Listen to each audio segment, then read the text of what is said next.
신수 자사교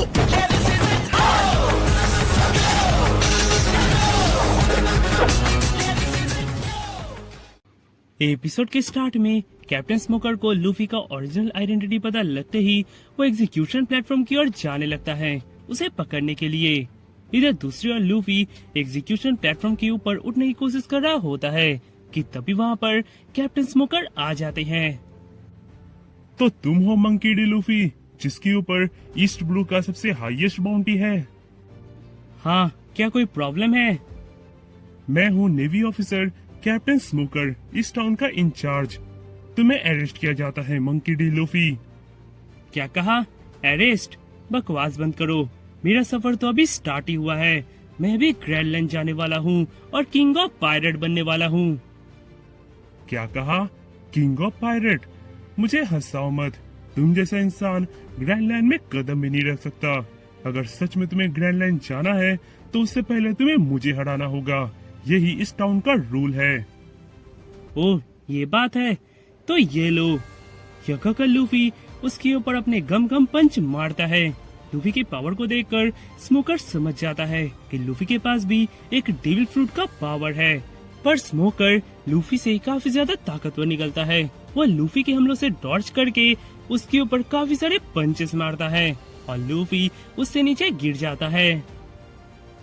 सच में नेवी ने तुम्हारे ऊपर 30 मिलियन बेरीज का इनाम रखा है? मुझे तो यकीन ही नहीं हो रहा। मैं तो बिना डेविल फ्रूट के पावर को इस्तेमाल किए ही तुम्हें हरा सकता हूँ। पता है, मैंने 22 साल पहले उसका एग्जीक्यूशन देखा था और सच में मैं ये कह सकता हूँ कि उसके अलावा इस दुनिया में और कोई भी किंग ऑफ पायरेट नहीं बन सकता। जब तक मैं ट्राई नहीं करता तब तक मुझे पता कैसे चलेगा? यह कहकर लूफी उसके ऊपर दोबारा से हमला करता है, पर इस बार उसका पैर एक फाउंटेन में अटक जाता है और अपने लचीलेपन के कारण लूफी उस जगह से ही उड़ जाता है। उसके बाद हम देखते हैं तो बागी और बाकी सब लूफी का पीछा करते करते लॉकडाउन आइलैंड में आ जाते हैं और वे सब वही बाढ़ में रुके होते हैं। इधर लूफी तभी वहाँ से उड़कर जा रहा होता है। यह देखकर बागी का वो आदमी इसके बारे में बागी को इन्फॉर्म कर देता है। इधर लूफी एग्जीक्यूशन प्लेटफॉर्म से काफी दूर आकर गिरता है, पर उसका शरीर रबर का होने के कारण इससे उसे कुछ ज्यादा इफेक्ट नहीं होता और तभी वो वहीं पर सो जाता है। इधर दूसरी ओर जोड़ो उस लड़की से माफी मांग रहा होता है उसके चश्मे को तोड़ने की वजह से। इधर वो लड़की जोड़ो को गरीब समझकर उसे माफ कर देती है और तभी वो उसे नेवी हेडक्वार्टर ले जाकर उसे वहाँ पर झाड़ू का काम करने देती है, जिससे जोड़ो कुछ पैसे कमा ले। यह देखकर जोड़ो उसे मना भी नहीं कर पाता और कुछ देर के लिए वहाँ पर झाड़ू का काम करने लगता है। इधर तभी वहाँ पर 2 ऑफिसर आता है जो जोड़ो को देखते ही उसे झट से पहचान लेता है कि यही मंकी डी लूफी का क्रू मेंबर पायरेट हंटर जोड़ो है। यह देखकर वो उसे पकड़ने जाता है, पर तभी जोड़ो कुछ पलों में ही उन्हें पीट देता है।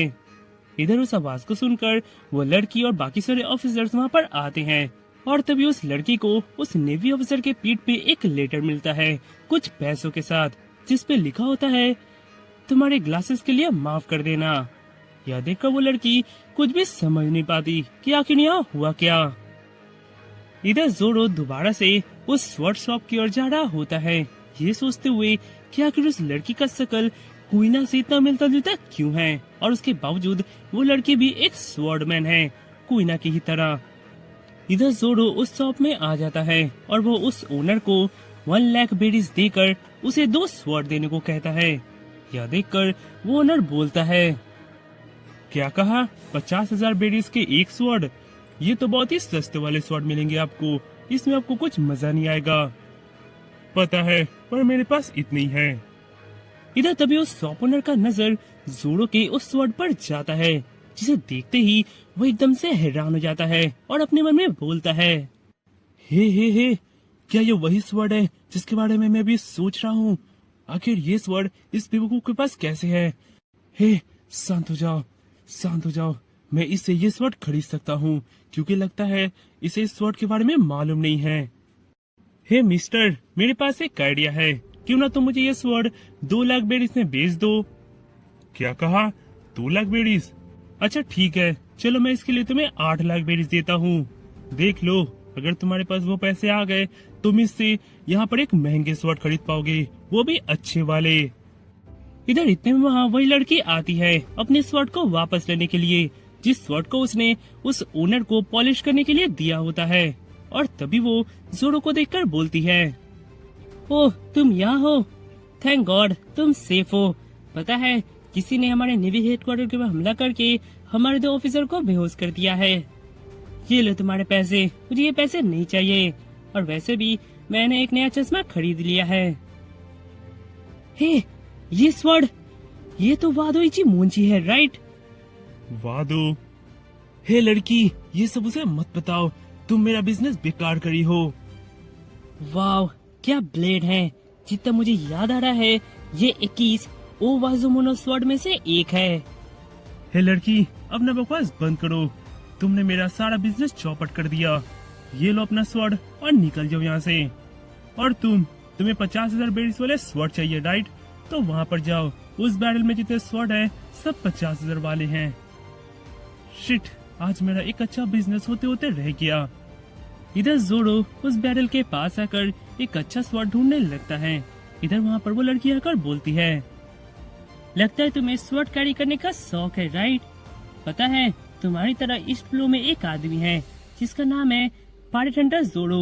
वो भी अपने साथ 3 स्वॉर्ड रखता है, पर मैं उससे नफरत करती हूँ क्योंकि एक स्वॉर्ड को इस्तेमाल करता है पैसे कमाने के लिए।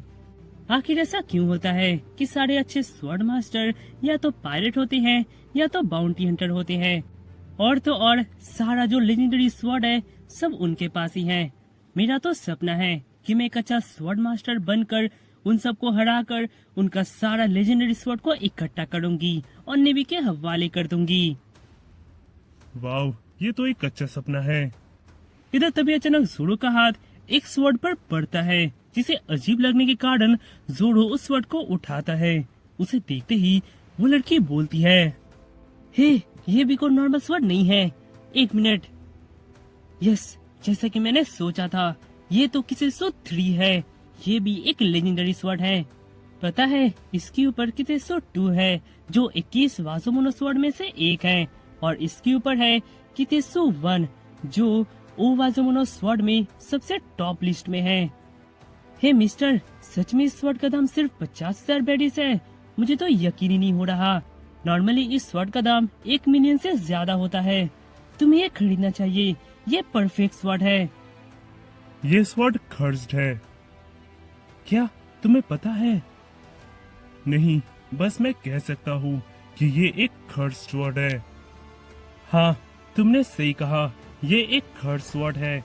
सारे कितेसु स्वॉर्ड एक बहुत ही फाइन स्वॉर्ड है, पर सारे के सारे खर्च है। कहा जाता है कि जिसने भी इस स्वॉर्ड को इस्तेमाल किया है उसका मौत बहुत ही खतरनाक तरीके से होता है। इसलिए अभी कातेसु स्वॉर्ड को कोई भी इस्तेमाल नहीं करता, क्योंकि अगर तुमने इस स्वॉर्ड को इस्तेमाल किया तो तुम्हारा मौत तय है। पर मिस्टर, मुझे ये चाहिए। क्या तुमने सुना नहीं? मैं इसे तुम्हें नहीं बेच सकता। मैं नहीं चाहता कि मेरी वजह से तुम्हारी मौत हो जाए। ये बात है, तो चलो ट्राई करते हैं कि मेरा लक बेहतर है या इसका खर्च। यह कहकर जोरो उस स्वॉर्ड को ऊपर फेंकता है और उसके सामने अपना हाथ रख देता है। यह देखकर सारे लोग एकदम से हैरान हो जाते हैं, क्योंकि अगर कुछ भी गलती हुआ तो जोरो का हाथ कट जाएगा। पर हम देखते हैं तो वो स्वॉर्ड जोरो को टच भी नहीं करता। वाह, मुझे पसंद आया। हे मिस्टर, मैं इसे रख रहा हूँ। क्या ऐसा तुम्हारे पास दूसरा कोई है? हे 1 मिनट रुको। क्या कहकर वो अंदर से और एक अच्छा स्वॉर्ड लाकर बोलता है, ये देखो, एक ब्लैक लीकर से बना एक स्वॉर्ड जिसका इतना धार कि वो एक पहाड़ तक को काट दे। मेरे पास इतने अच्छे स्वॉर्ड नहीं है, पर मेरे शॉप का ये एक बेस्ट स्वॉर्ड है। एक्चुअली मैं इसे नहीं खरीद सकता क्योंकि मेरे पास इतने पैसे नहीं हैं। नहीं, मैं इसे तुम्हें फ्री में देता हूँ। बहुत साल बाद एक अच्छा स्वॉर्डमैन मिला है, कासेयू 3, और ये स्वॉर्ड मुझे तुम्हें फ्री में देने में बहुत ही खुशी होगी। मैं तुम्हें विश करता हूँ कि तुम इस स्वॉर्ड के साथ एक अच्छा नाम बना पाओ। और इस तरह जोरो को अपना 3 स्वॉर्ड मिल जाता है। वो भी सब A1 क्लास के। उसके बाद हमें लूफी की तरफ दिखाया जाता है, जहाँ पर वो नींद से जगते ही दोबारा से एग्जीक्यूशन वाले प्लेटफॉर्म की ओर जाने लगता है। इधर बागी उस जगह को ढूंढ रहा होता है जहाँ पर लूफी आके गिरा था, और तभी अचानक लूफी और बागी एक ही साथ होते हैं और लूफी जाने अनजाने में बागी से ही एग्जीक्यूशन वाले जगह का पता पूछ लेता है और बागी उसे बता भी देता है। और तभी अचानक उसका नजर लूफी के ऊपर पड़ते ही वो एकदम से हैरान हो जाता है। इधर दूसरी ओर वो नेवी ऑफिसर बहुत सारे ऑफिसर को लॉकडाउन आइलैंड में फैला देता है लूफी को पकड़ने के लिए, और तभी अचानक वहाँ पर वो लड़की दौड़ते हुए आती है। हे तासीगी, आखिर इतने वक्त तक तुम थी कहाँ? इतना फेमस पायरेट इस आइलैंड में घूर रहा है, हमें उसे पकड़ना है। इधर तभी वहाँ पर वे ऑफिसर आते हैं और उन्हें बताते हैं कि उनके ऊपर हमला रुडोनोआ जोरो ने किया था। यह सुनकर स्मोकर बोलता है, ओह, तो सारे के सारे यहीं पर है। लगता है उन्हें पकड़ने में मजा आएगा।